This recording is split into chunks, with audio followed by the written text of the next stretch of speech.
up the notebook. See if I can't find anything.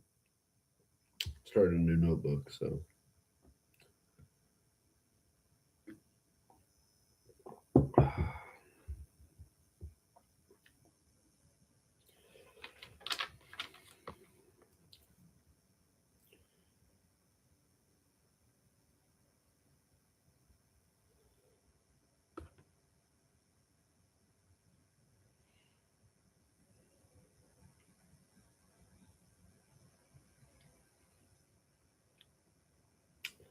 decisive battles amongst the citizens and the artist. Cultural theater, instinct, intelligence, and wisdom. Those are some things that I wrote down in the past day or so. I little confirmation of the fucking train. I always feel very at home when I hear a train. I grew up right next to a train tracks. I don't know. I feel at home. I like that.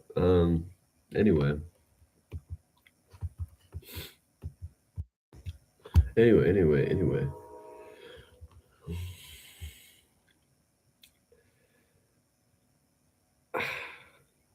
I do need to get better at vocalizing. What my thoughts.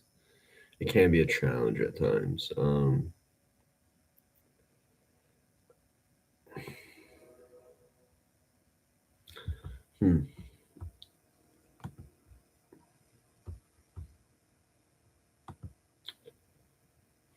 I think in this current state of the world, it's August 21st, 2026, and the ball's still rolling. We're still going.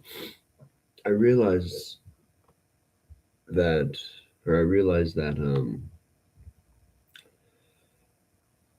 we're born into what I've heard as a genetic blueprint,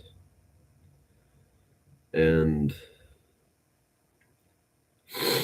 I think to begin to really unravel yourself, you have to understand your genetic blueprint. To simplify it, right? Not to get into scientific terms, which I'm not even too sure of, but to me, it's more or less just, a genetic sort of line that's been handed to you.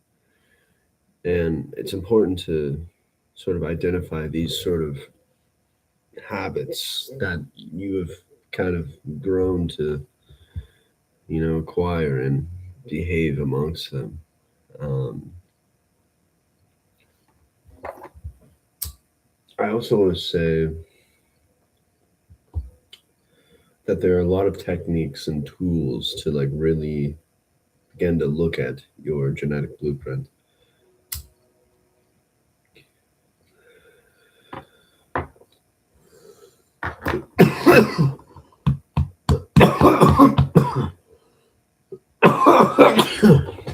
Ooh, that first hit, it's always great.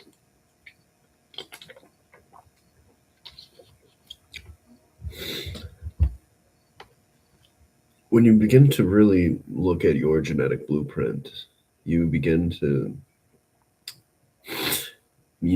to me, for me, it was a long process, probably a couple of years worth of really understanding why I do what I do, why I feel. Obviously, there's no real, um, to me, there's really no end to this, understanding, which I think that was my trouble amongst, my awakening process, right? It took a genuinely it took a couple years, few years to get where I am, with smaller sort of revelations in between those, the past few years into now.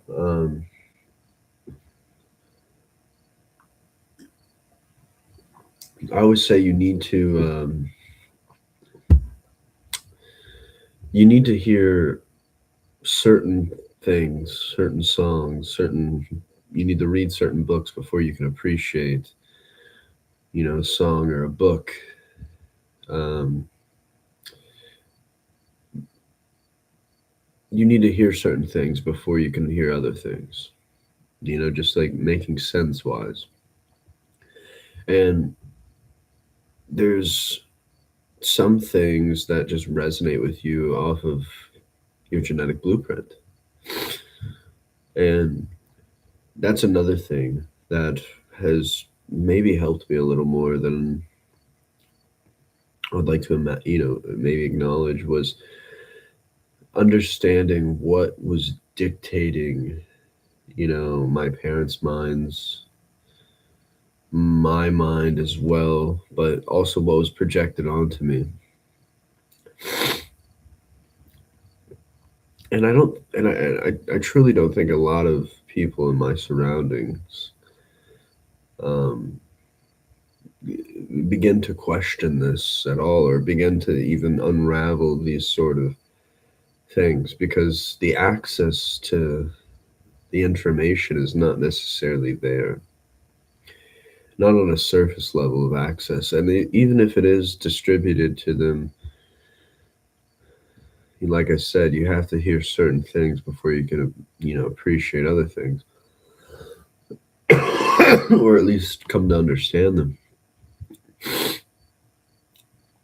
And like I said, this has been a few years of me really unraveling certain things within myself, certain habits and appearances. And I think once you can become aware of this, you realize your position amongst the society.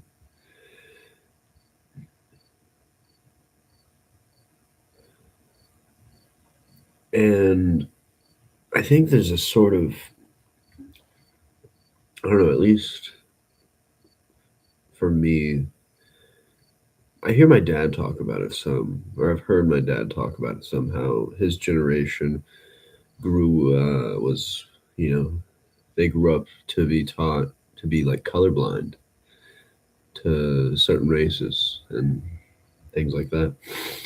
And there's a certain notion now that is very like everyone is everyone is accepted and loved, and which I can agree with. I think people are very good in nature, but the sort of foundation of their ideological existence can be it can be very dangerous in certain environments. It cannot resonate amongst certain, reality tunnels, if you will.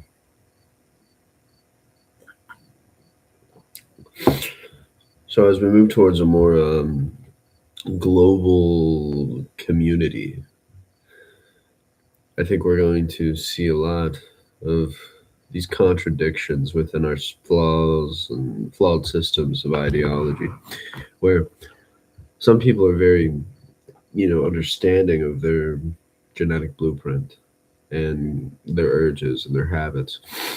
And they have an understanding of it. But a lot of people, first of all, don't have an understanding of their own.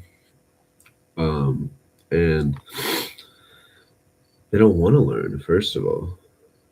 And you can't force anyone to learn anything. I mean, you can, but I mean, that's a whole other can of worms. You can't necessarily force anybody to do anything in the sense of direct demanding, not unless you have some sort of relationship or authority figure within that demand. Um,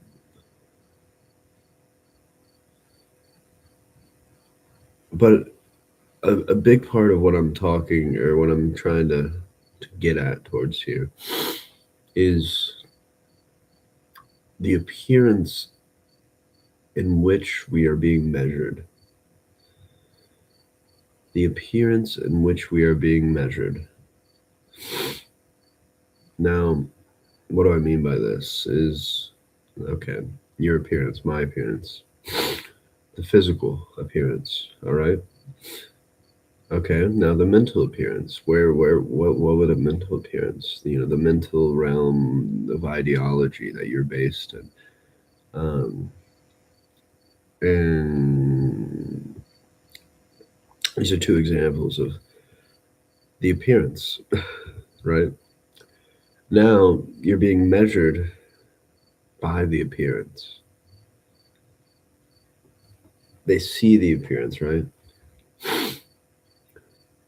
So one thing I wanted to really hit the head of the nail on was the sort of physical appearance in which our society, or the Western world at least, of the United States, has sort of killed the appearance, the exterior of culture, and it's really systemized everything into kind of an ugly, unnatural feel.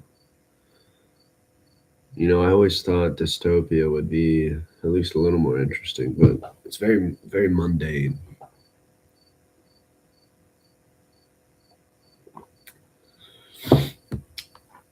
And a lot of tactics are really just fear mongering and creating problems within people's lives that are just not, they don't need to be there, but they are. And that is kind of a problem in ways.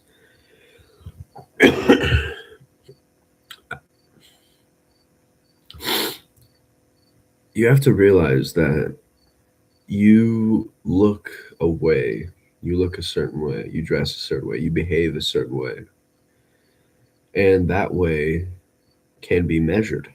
And you can be victimized, taken advantage of based upon your appearance. And we've probably been subscribed to this notion for a lot longer than, I am imagining. But I think it's just not at the forefront of all humans, or at least some humans now. Like, there's stereotypes for a reason. They exist, and usually they happen to be true. Obviously, if you break a stereotype, then more power to you. But momentum of habits surround us more than I think we would like to acknowledge. But people measure you based upon which class you fall into, based upon their reality, the reality tunnel, as Robert Anton Wilson would say. And I really like that saying, reality tunnel. And I like to believe, and I truly know that there's an interdependence um, of operation of every moment. It's not the same. There's very there's something alive amongst each perception of reality, and I think when you have a bunch of conflicting realities, it interesting things can happen. The dissolving of culture is very. It's not. I don't think it's been truly measured in the form of, you know. I don't think it's being truly measured properly, in which the distribution of culture and sort of information now is instantaneous, and measuring it is you have to really isolate your point of view to really gather a measurement. And we live truly in a society, in a world where your attention is being bought and sold. And there's these stimulation tactics that are useful in ways, but the overabundance of these stimulation tactics kind of stagnates us into these predictable measurements of appearance, where your stereotype is truly where you're defined by. And I think a lot of people don't have this understanding of reality, and they're very frustrated by the measurement of in which they're being measured based upon their appearance, mentally or physically.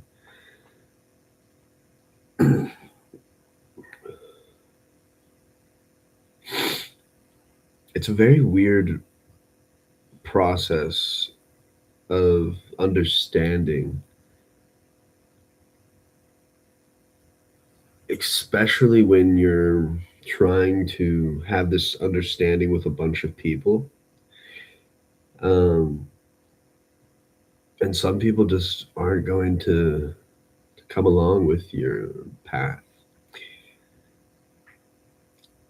That's a very that can be a very frightening thing for those who have always followed, or for those whose genetic blueprint has always followed.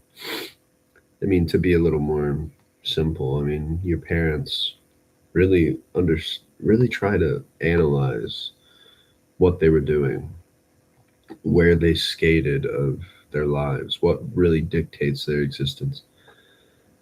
And you can begin to process your, I guess, your evolution or your de-evolution.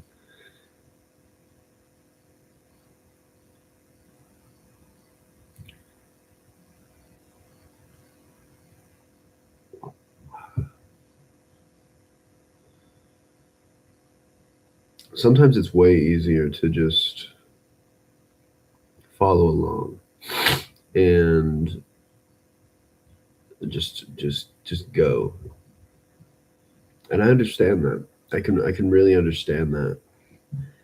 But something I guess I'm going to try to emphasize now is the obviously the appearance in which we are presenting the world.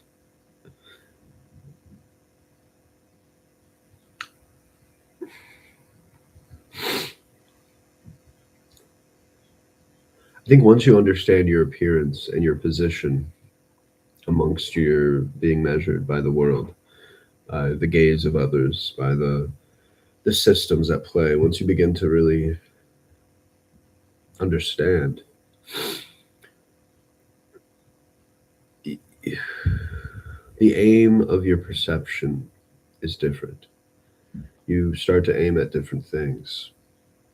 That's what I notice about this sort of revolutionary notion that is kind of happening, is the levels of which the revolution of any sort can unfold on itself. And the first steps are always, you know, people not announcing the contradictions and stating the contradictions in a, in a platform, in an accepted environment, in sort of an accepted platform, in an accepted way. Because the appearance in which the message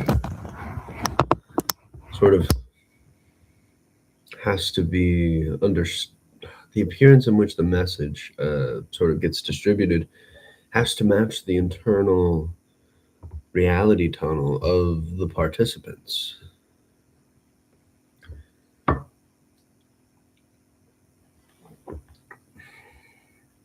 And you have to have curators as well as creators and initiators amongst this revolutionary tactics, or amongst these revolutionary strategies, maybe.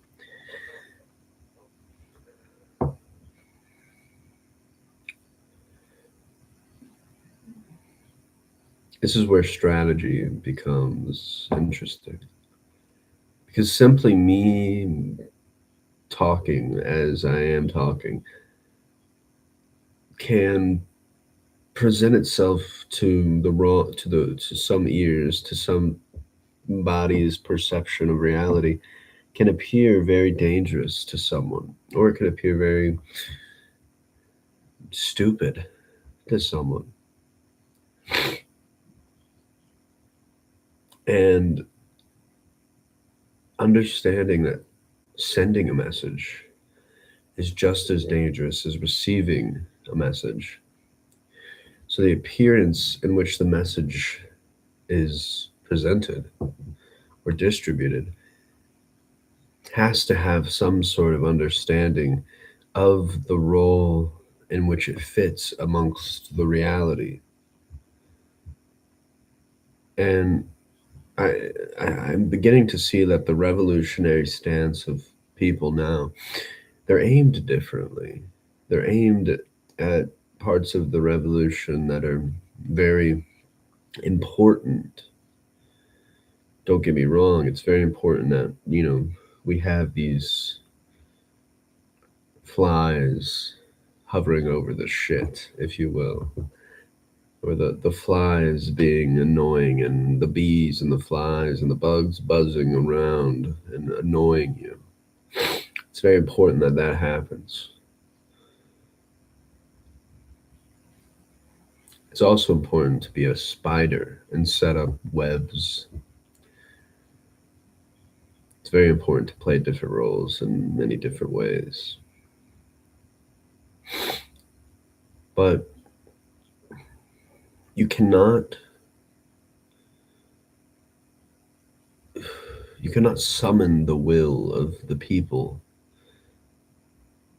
based upon the the energy in which you give. It has to present itself in a way that is almost safe in appearance, familiar in appearance.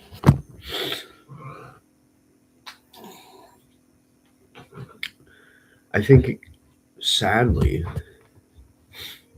in every sort of world or time of history, there's conflicting moments where the bubble burst and novel expression, novel creation sort of just floods out, and you can't really understand it, but you can be it and experience it.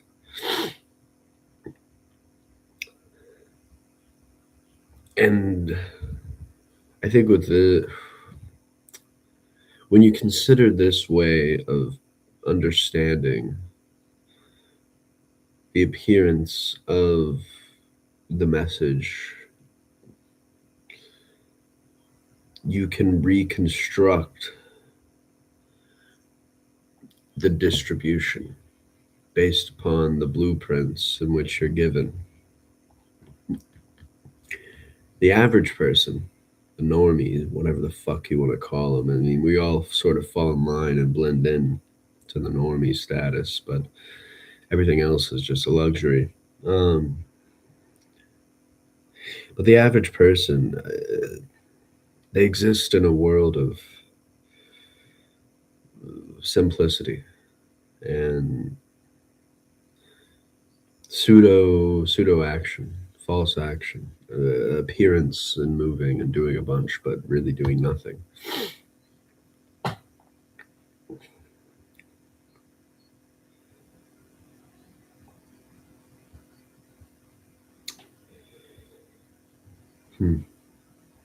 Sometimes these don't need a formalized ending. Like, I'm not here lecturing to a crowd. I'm sort of unraveling myself into a digital format. Maybe it'll be useful one day. Maybe. Maybe it'll just be used by some artificial intelligence to mimic me.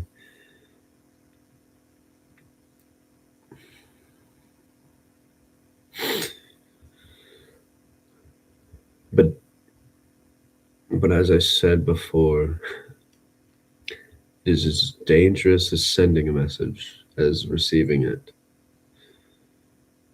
And you must begin to really, really construct and deconstruct the game in which you fall upon.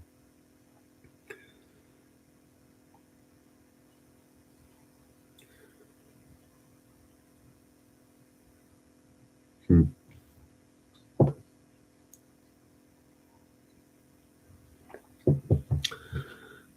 Carry on.